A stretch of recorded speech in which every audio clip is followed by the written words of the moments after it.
Hi, welcome to the Dairy Hour podcast, where rural charm meets personal growth. Join us as we milk every moment for wisdom, self-improvement, and mental wellness. I'm your host, Val Lavigne, a rural dairy farming mom with a passion for filling hearts while never forgetting to fill my own cup. Get ready for insightful conversations, empowering tips, and a splash of fun and laughs, of course. Let's cultivate growth, nourish our minds, and embrace the journey together. This is the Dairy Hour podcast, where every episode is a breath of fresh air and the inspiration you need to be your best self. As a busy mom and dairy farmer, I'm always looking for ways to support my family's health as well as my own, and I absolutely love Wonder Cow Colostrum. It's packed with essential nutrients, great for supporting gut health, boosts immunity, and promotes overall wellness.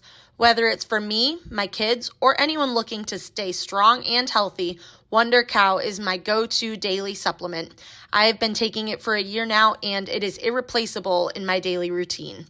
If you want to experience the amazing benefits of colostrum too, you can use my special code, DairyGalVal, at checkout for a discount. Give Wonder Cow a try, and you will definitely feel the difference. Hello, everyone, and welcome to today's episode of the Dairy Hour podcast. I am joined by Courtney Feigl. Courtney, how are you today? Good. I'm happy to be here. Good. I'm so happy that you're here because I have a feeling that you're one of those people I'm just naturally drawn to. And I have a feeling if we were to ever get together in real life, that we could really cause some chaos, which we've already decided is a word that we both thrive on. So I love that. Mm-hmm. Chaos is great. Oh, dear. Awesome. So, Courtney, do you want to start by just telling us a little bit about yourself in the here and now? Sure. So my name is Courtney. I raised Texas Longhorns with my husband in Wisconsin. And I left healthcare about a year and a half ago to really just kind of grow our ranch. And so in the last year and a half, I've started a podcast for rural gals with Annalise Wegner. It's called Ag's Most Okayest Farm Girls. That I'm a huge fan of. Well, thank you. Thanks for listening. It's been a blast creating, honestly. It's been a blast listening because I probably sit there and listen and I giggle and I definitely find myself talking back to you guys. And I'm like, yeah, they can't hear Love me. that. That's like what we were going for. We just want you to feel like you're chatting with your friends. I'm the crazy lady that's driving around in my car just talking to no one. It's fine. It's good. I love it. Oh my gosh. So started the podcast, and then I also started a farmers co-op in my town with my friend Becca. She's a vegetable farmer, and it's a true farmers co-op where we all work together, and I'm not profiting off of other farmers. We're just a group of farmers trying to work together to sell our products. And so I sell beef through there. And then my husband, so once our Longhorn is processed, I sell the beef, and my husband, Aaron, is a taxidermist. So he uses the hide that's left over and creates these gorgeous Texas Longhorn mounts that I then sell via our Facebook auction group. Awesome. And those mounts are gorgeous, by the way. I like low key always am checking them out, but I have the smallest house for a family of 5 ever. And I think it would take up probably 3/4 of my living room. So I'm like, well, right. Here's the thing. So I ogle over them all the time. And I think that they're absolutely stunning. And it's just so funny to hear that someone had the creativity to be like, I think I'm going to mount, instead of mounting your deer head on the wall, I'm going to put this big, beautiful, not just any cow, but a Texas Longhorn, horns and all, on the wall is just awesome. Yeah, he's a very talented guy. He's been doing it for almost 20 years now, maybe 18. And I'm sad too. Everyone always asks me do you have one of his mounts in your house then? They assume I do. And I'm like, no, honey, I don't have room for that. Our house is tiny. But so we're on the same page then. Yeah, I wish we had room for one, but no, it would take up the entire living room. Yes, same. The kids would be like, but where am I supposed to sit? It's fine. You could sit over in the kitchen. In the corner. Yes, shove yourself under its head. That's where you sit on the floor under the Longhorn's head.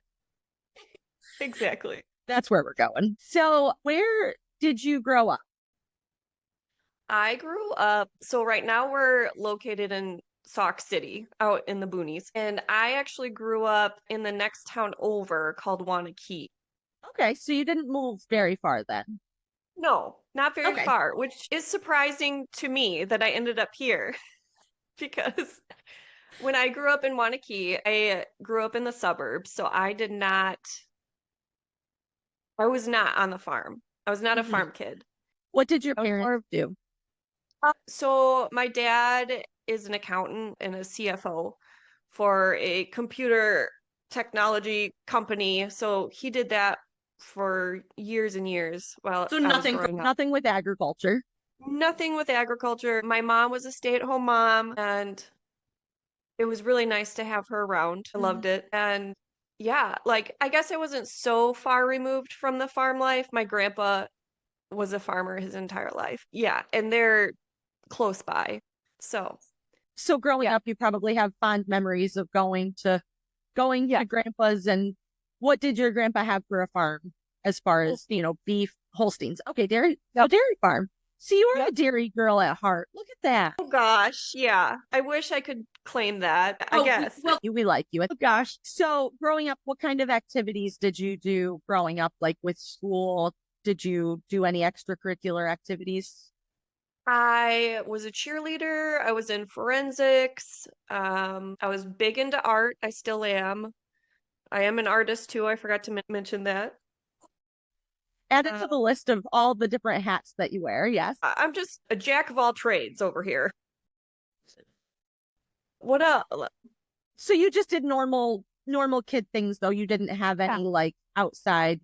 And what did how did your life progress as far as like, okay, I'm going to graduate, I'm going to maybe go off to college. So what were your thoughts then?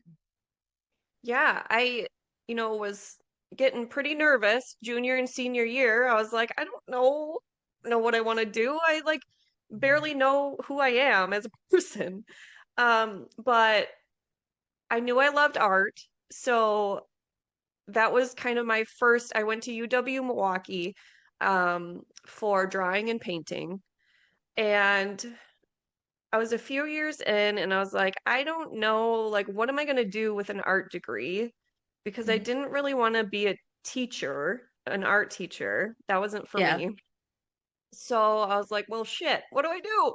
Um, and so my mom kind of convinced me. She's like, well, you're really good at design. Like, why don't you go into interior design? Like, you love watching, oh gosh, growing up, we watched a lot of HGTV. Ooh, yep. I love some HGTV.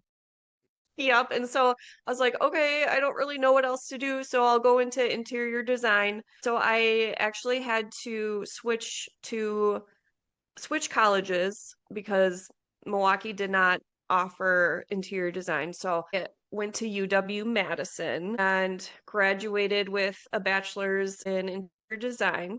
I did that for about a year and I graduated in 2010. The market, like the job market was so hard Yeah. during that time. I like could barely find anything. I applied to so many jobs. And what I ended up with was like a sales job for like a design show place where I could design like cabinetry and kitchens and pick out flooring materials and whatnot. And I just didn't like it. I didn't like it at all. Like it just wasn't me. Like I'm not a salesperson. I did it. I loved designing, but I didn't like designing for other people. I only want to design for myself. Can I please have a job just doing that? Like, exactly. Limited houses. Let me just design my own stuff. And then if they like it, they can take it. If not, it's mine. Exactly. Yeah. So after that, I panicked. I was like, what am I going to do with my life? Like, I don't enjoy this. And so I did a complete like 360. I was like, well, I love animals. So I'm gonna join this nonprofit animal rescue. And so I did that for a few years and I loved it. I managed a nonprofit and it was a focus predominantly on dog rescue, pit bulls, and it was great. I loved my job, but nonprofits Don't pay the bills very good. they don't pay the bills. So it's like, okay, well now what am I gonna do? Um, and so I And went, had you met your husband at this point? yes. So I am a year prior to graduating college. Okay. So I was moved in with him. And Love it. first sight. Yes. And that made interior design, going back to the interior design, I was out in the middle of nowhere. Like I had moved in, I was rural. I had always pictured myself kind of living in this huge city, part of this huge interior design firm or whatever. And I was out in the middle of nowhere, like, what am I gonna And you met a boy. I met a man, a farmer. Girl's And got dreams, and then she met a farmer. yeah, right. But this is exactly where I'm supposed to be. Like, no regrets. Life is a funny way of doing that for people. It really does. Yeah. Yep. Like, this is not at all where I thought I was going to be, but I'm so happy that this is where I am. Good. So, yeah. And so, okay, so you decided that the rescue was not for you, or was not paying bills. Not paying the bills. I switched to healthcare. I got my CNA license. I worked as an ER tech in the emergency department for 10 years. And just about a year and a half ago, I was like, I have kids of my own to take care of. Like, my priorities changed. I'm like, I'm not having this anymore. Plus, I was working holidays, weekends, evenings while my kids were at school all day. And I'm like, I can't do this anymore. I want to be with them. Like, so.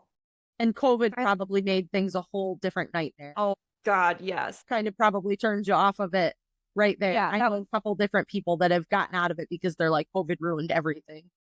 Yeah. Like, that was the starting point from my passion really just dwindled exponentially there. And so, yeah, I had to resign, and it gave me the opportunity to really do all the things that I had dreamed of doing.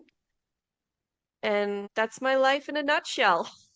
You got to design your own, and Aaron was supportive of you coming home and, kind of paving your own way.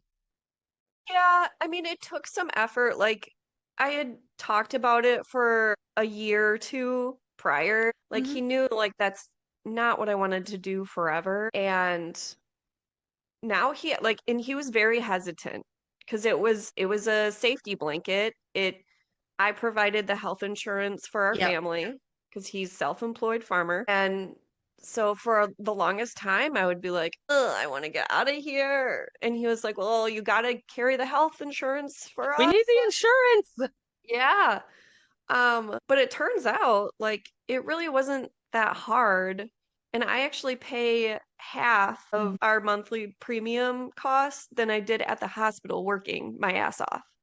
Yeah. And stretched so thin between all these things. So yeah, it was a blessing to leave healthcare and really get down to business, like what I really wanted to do. So, while you're doing these other jobs that obviously had nothing to do with agriculture, where you moved in with Aaron, is that the same place that you had originally moved in with him on the ranch? So we actually I moved in to we were in this tiny little home that his mom still owns, but we're just renting. And then we were there for several years. And then we finally moved into his grandparents' home after they passed. And it was really, it needed some work. It was a real kind of turd when we moved in here. To put it was a fixer, a stripper on it. Yes. That's okay. Yeah. So as we're fixing up this farmhouse and I'm like really getting into the farm lifestyle, and I started a garden and started canning and like got chickens, and I was just like, I just fell in love with farming. And then my husband, like we drove by a farm that had longhorns. So he's a third generation, or no, fourth generation farmer. And his family was a dairy operation. They had Holsteins and they also had beef cattle. So he kind of knew like he wanted to do that for his future. He wanted to farm. And we drove past like all these longhorns. They're nearby. And so we drove past them quite a few times. We're like, God, wouldn't that be cool if we raised longhorns? And then, of course, he's like, yeah, like I could make a mount out of those. And at the time, I was like, okay, yeah, I don't know if there's really a market for that. We'll see. But And yeah, like he bought a few hides from that farm before we started raising longhorns just to kind of test the waters. So he mounted that was smart. Yeah. We're like, before we go all in, let's even see if we can like sell these. I don't even know if anyone's going to be interested. And I started a Facebook page and an Instagram, and What year was this, Courtney? that was 2019. Okay, so not that long ago in retrospect. Yeah, we've only been doing this for like 6 years. Longhorns, I should say. Yeah. So, yeah, we sold our first mounts and we're like, I think we could do this. So then we brought home our first two longhorns we bought from that farm, and our obsession with the breed just spiraled out of control. Now we have like 50 plus head. That's a lot of heads when it comes to longhorns. That's a lot of space that they take up. Yeah. They need more space at the feed bunk, and their horns. We raise we focus in on the horns. I've seen the videos. They are quite impressive. Well, thank you. Yeah. When they have to turn their heads to like go anywheres, and you're just like, oh my gosh, how do you get them to like turn their heads? I mean, I guess we have dairy cows and they just kind of full moose their way wherever they're going. They don't have to be like stealthy about how they go somewhere, because they're like, my head fits, the rest of my body may or may not fit, or they're going to get stuck. But like the longhorns, because I've seen like you see them on TikTok and stuff, and they're like going somewhere, and they literally tip their head like right over so their horns are straight up so they can walk through. And I'm like, do they just naturally learn like, nope, yeah, big horns, they gotta like Jenga this shit and get it through? Jenga it. They know exactly where their horns end. That's so impressive. Like we had a pretty small barn door opening at first, and like they have no problems with it. Just turn their head and tip their head and wander on through. Yep. That's amazing. Yeah. So you guys get a couple longhorns and things start to get moving. What is your like criteria? You know, obviously with doing the mounts, you can't just be like, yep, this is the one. Like, what is your selection? Like, whose turn is it to become mounted?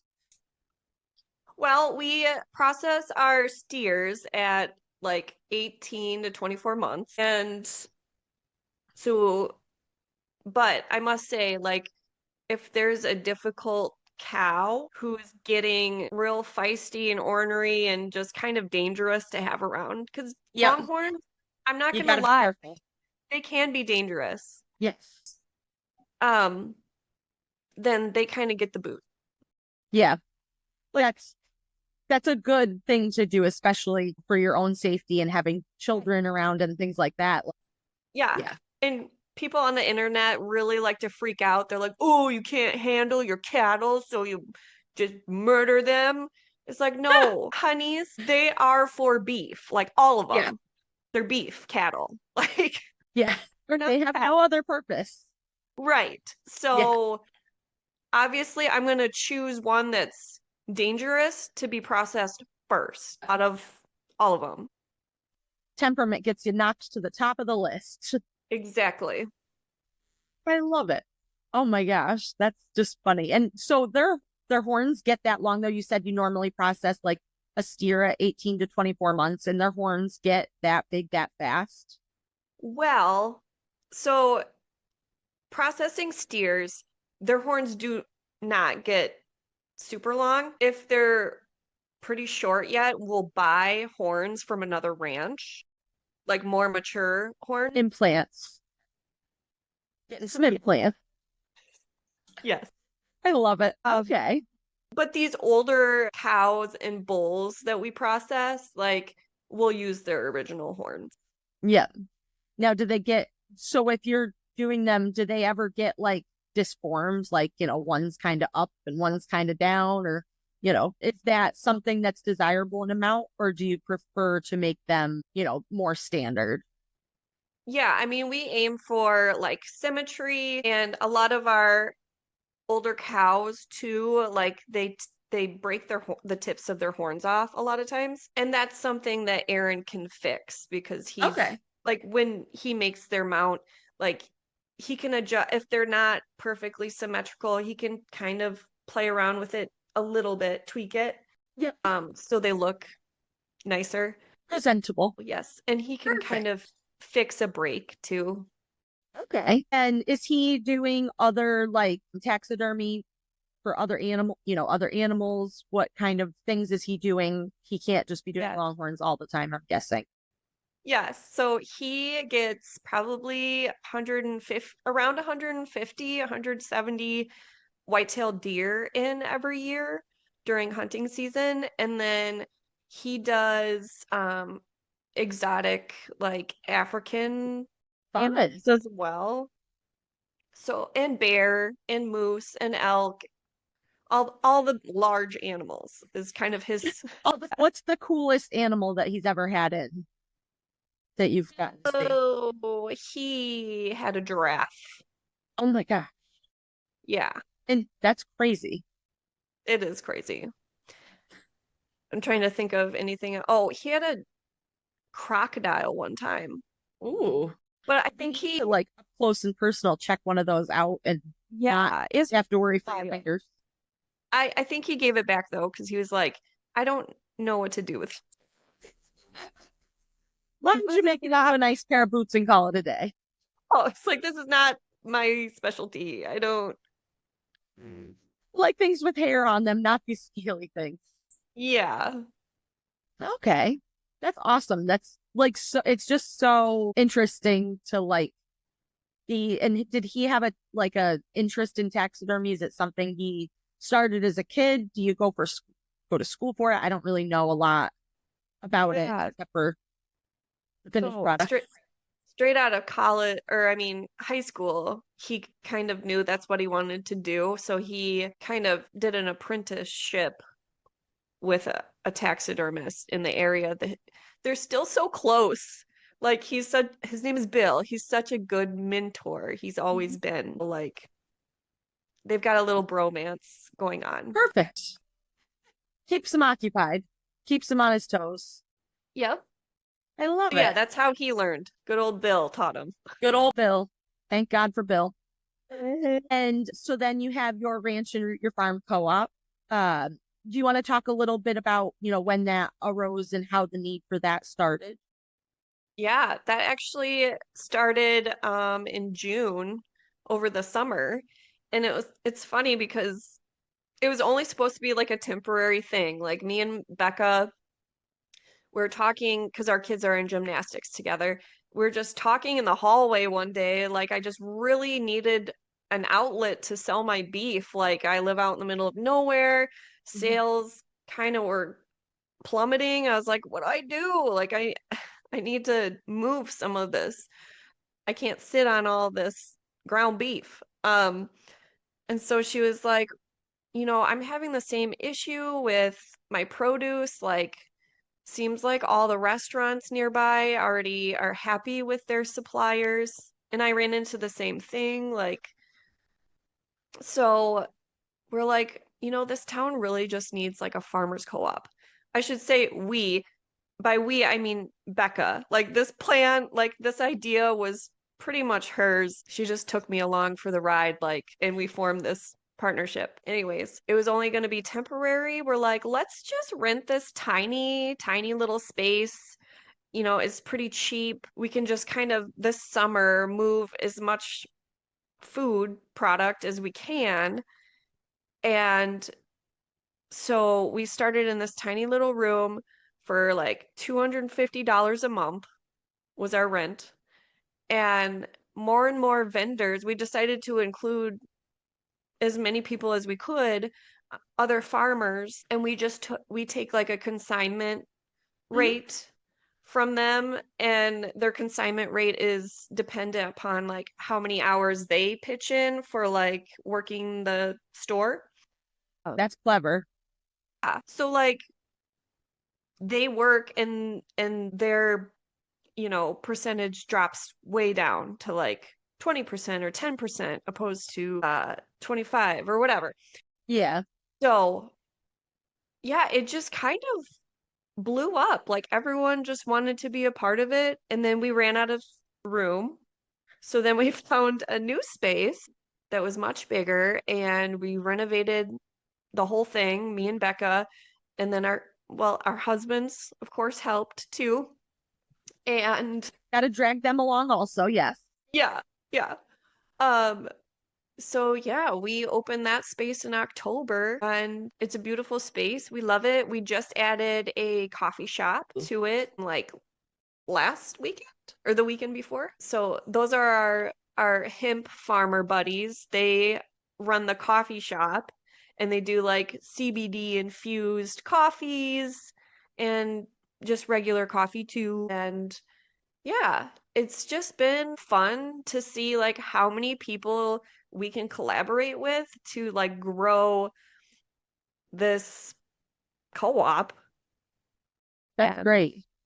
yeah, It's a really neat way of thinking out of the box and like not just a how can I benefit myself, but a how can we benefit our whole community and those that are trying to, sell a product, how can we work together to basically all do well instead of like, no, I have my own little store. I want to compete against so and so. This is let's lift everybody up and try to, just really help out that local agriculture, local artisans, things like that. So it's a really great idea. And I'm so happy that it's going very successfully for you.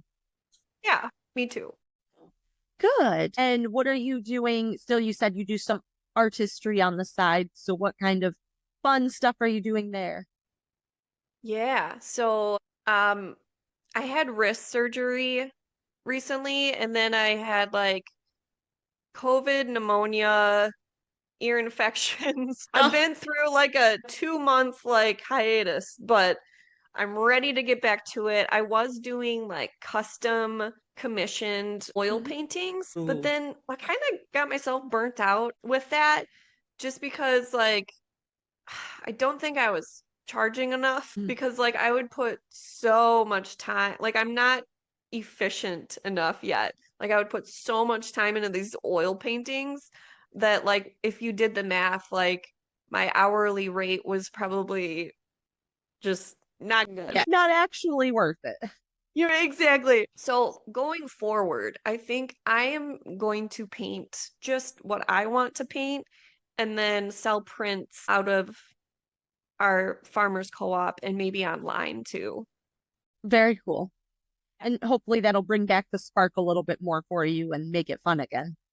Exactly. Like She doesn't like to design houses for other people. She only likes to design for herself. Want to draw for you. She wants to draw what she wants. And if you like it, great. like I want 100% freedom. Yes. Creative freedom. I like it. That's awesome. I tend to vibe the same way as far as like, well, I don't want to do what you want to do. I want to do what I want to do. And just if you like it, come along. If not, like whatever. Yeah. I love it. That's great. Oh my gosh. I just love chatting with you so much because it's so much fun.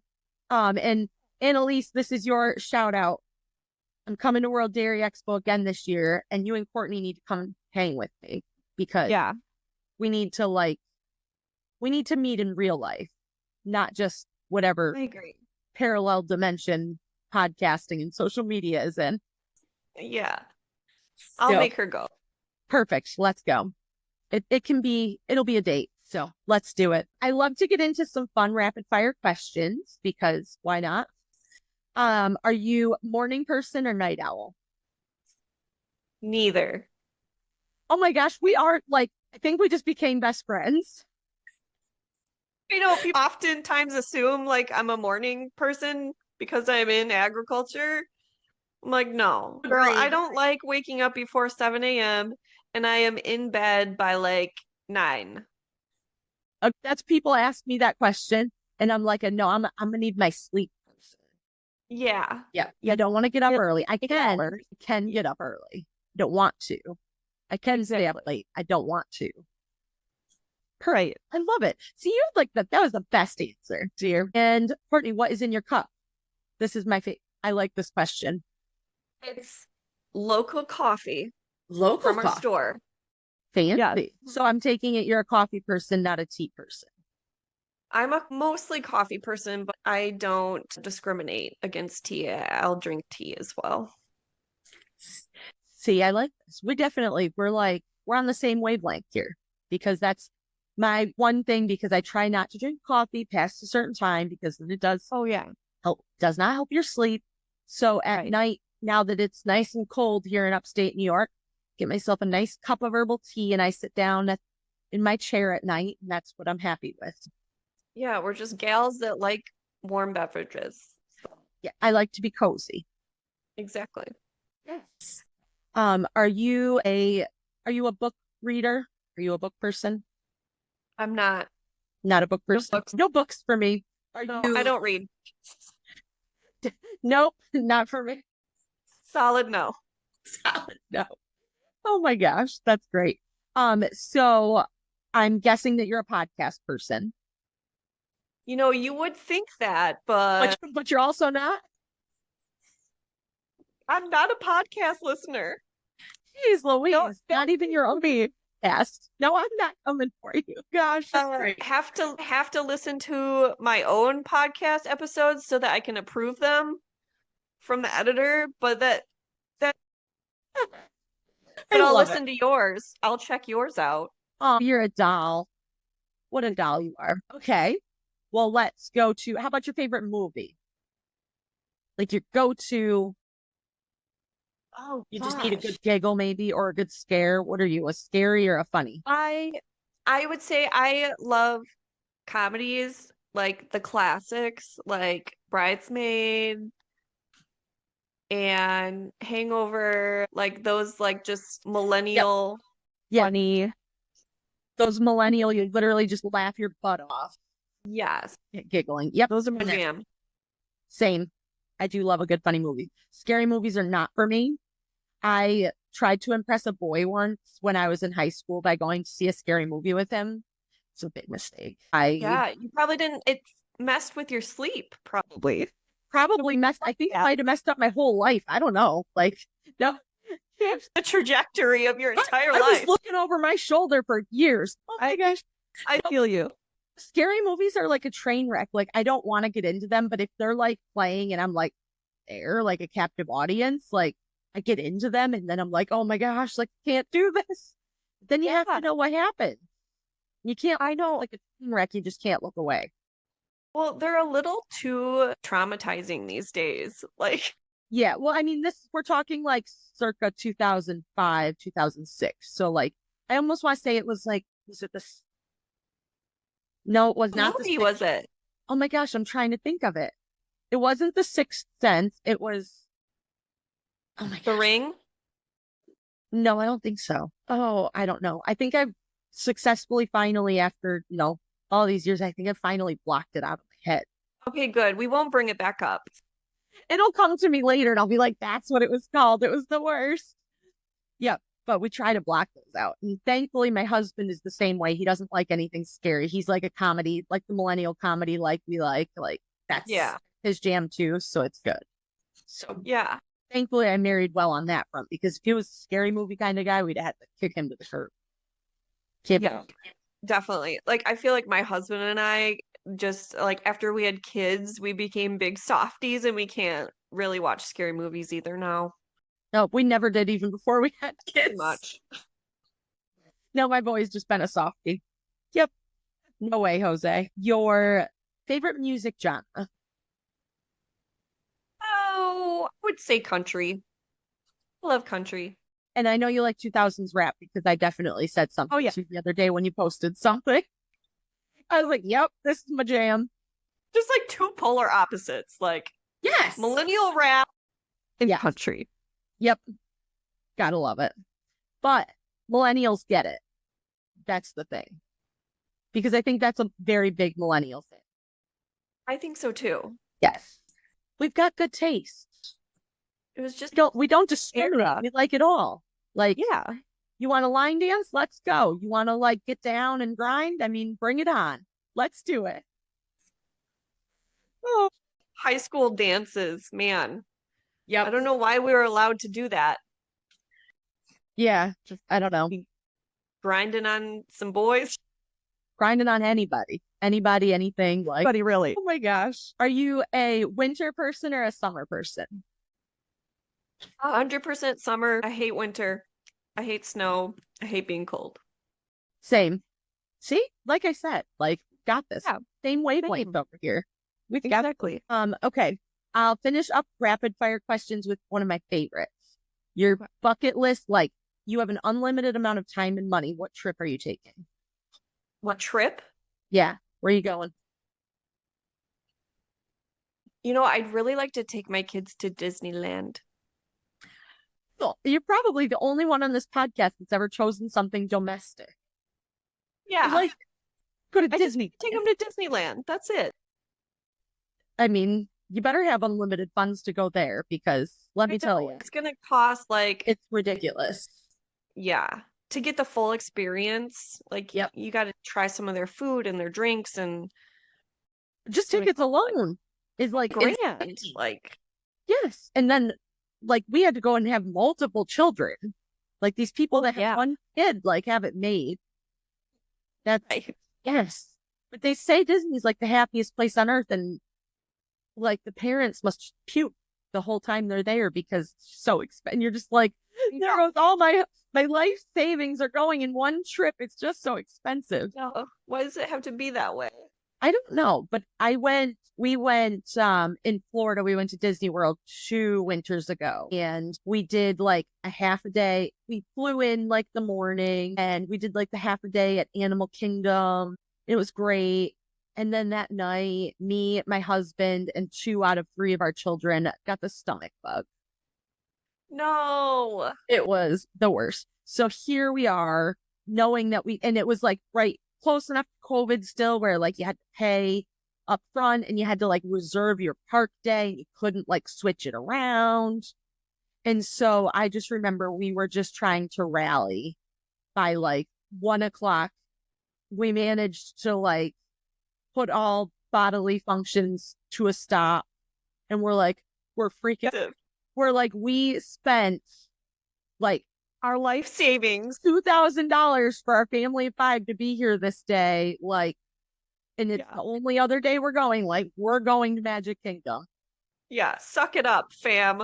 The magic was only half there, but we freaking did the darn thing. And now I think my husband's traumatized. I don't think he'll ever go back again unless I force him. Yeah. It was so miserable. And we were all just like, and then you're waiting in line and you're just like weak from like, you know, disposing of all your content all night. You're just like, oh, yep. Sounds so terrible. So Like, that's the last thing you want to do is jump on a roller coaster. thankfully the kids were small, so there was no roller coaster ride. Small enough that we were like not going on coasters. But I really want to try again. But then I looked at the price, like, oh my gosh, it's just so much. Orlando is just chaotic in general. Do you have, sorry, this is off subject, but do you have, Tangents are good. you have the twins? I have twins and I have a boy who is Okay. 2 years younger than the twins. So Oh, okay. this poor soul, yeah, he's got to deal with twin older sisters, like the poor kid. Thankfully, he's got a temperament of like pretty laid back, like my husband does, because he's got to deal with 2 older sisters that have a temperament like I do. So he's just like the most mellow, like, I mean, he's a wild little boy, but like he's pretty bouncy and just kind of go with the flow kind of guy. The flow. Yeah, Yeah, I mean, he bossed around pretty good. he's gonna have like the best like mother hens like Oh. as he grows up. The poor kid can't do anything for himself. I had to like intervene because he was like 4 and couldn't do anything for himself. I'm like, girls, he's never gonna learn to like do anything if you don't let him figure it out. I like to help him. I was like, it's fine that you like to help him, but like you gotta let him try a little bit because you're not gonna be there his entire life to like do it for him. So we've kind of gotten through that, and now their big thing is that the girls, they'll try to like get him on their side and then pit him against the twin sister. But like, whose side can we get Owen to be on? And then it's like a little war every once in a while going on. It's a real good time. Just want to be like, you can all just get along and all 3 of you can play together and life is good. So Absolutely not, Mom. yeah, that'd be too easy. Let's not do that. Immediately no. Yes, we will for 5 minutes, but then It's someone's gonna look at me wrong and it's game on. Like crap started. yeah. How many kids do you have? Did you end up? You have 2. 2. Okay. 2 girls. 2 girls, and they are how old? And my oldest is turning 9 soon. Okay, so you have similar ages. You just have both girls. Yeah. How do the dynamics of 2 girls that age work? Pretty sweet to each other. I mean, there's that's good. fights. There's fights, and they can be real sassy, but I'm sure they'll grow up to be best friends. Like me and my sister are besties, and we're the same like age gap. Good. So, well, that'll be good then. Yeah. Poor Aaron's singled out, the only guy in the house. Yep. We just got a boy dog For him. that he doesn't like. Here, got you a male dog that you don't like, but you're not alone anymore. So you better make friends with the dog. Well, he says he doesn't like him, but it's pretty obvious when they're all snuggled up. Oh, it's one of those next deals. to each other. Yeah. I'm like, I don't like Clearly. but the dog and I are BFFs. Yeah. exactly. I know how it works. It's fine. I know. They say one thing, but then you catch them doing the other thing. Making friends with the dog. Stick together, those men too. Yeah, your dog, like our dog is on your lap right now, and you're snuggling him and petting him. I think you're all right. What kind of dog did you get? A red healer.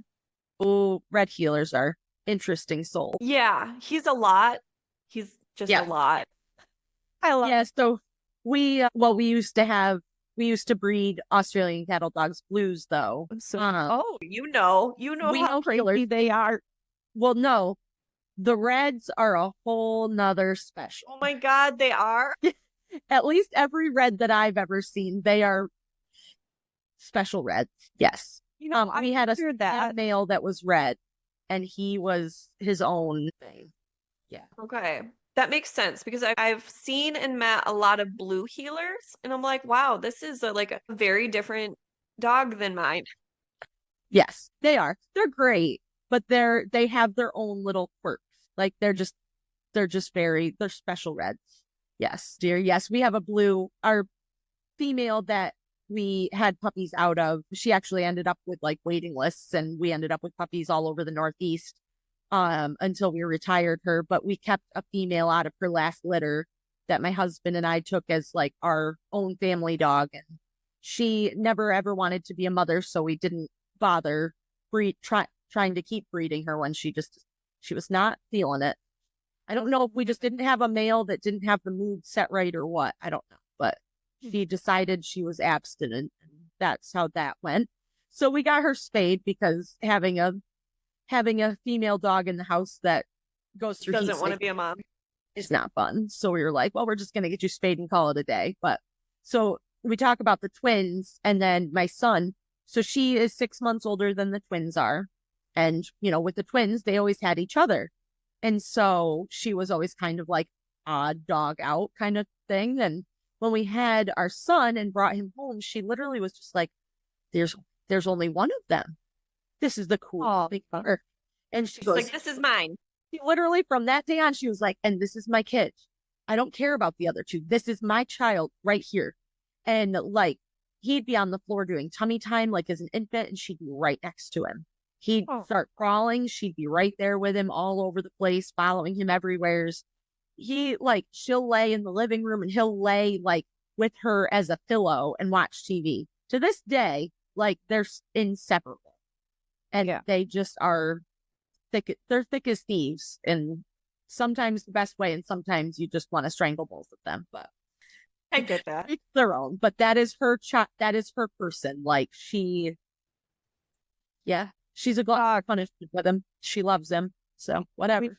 We don't deserve them, you know. No, she's a good soul. She takes good care of her boys. So she works well that way.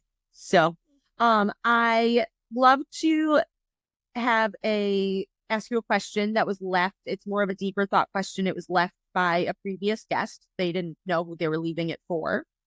So the question that I have picked for you is, what advice would you go back and give your college-aged self? I would tell myself that it's going to be okay. Don't stress. I was very panicky my entire because I didn't know what I was going to do, and everything just falls into place. Don't worry. It's going to be okay. It sure does fall into place, and you end up where you're supposed to be. Exactly. Very good advice. And what is a quote that really drives you to be the best person that you can be, or really inspires you? What's your go-to quote? My favorite quote, and it really kind of just changed my life. That's perfect. The best quote to do that. Yeah, I came across it while I was working in the emergency department, not loving it anymore. And there are people out there less qualified than you doing what you want to do only because they decided to believe in themselves. And that just kind of changed my whole world. I'm like, why can't I do that? Why can't I do that?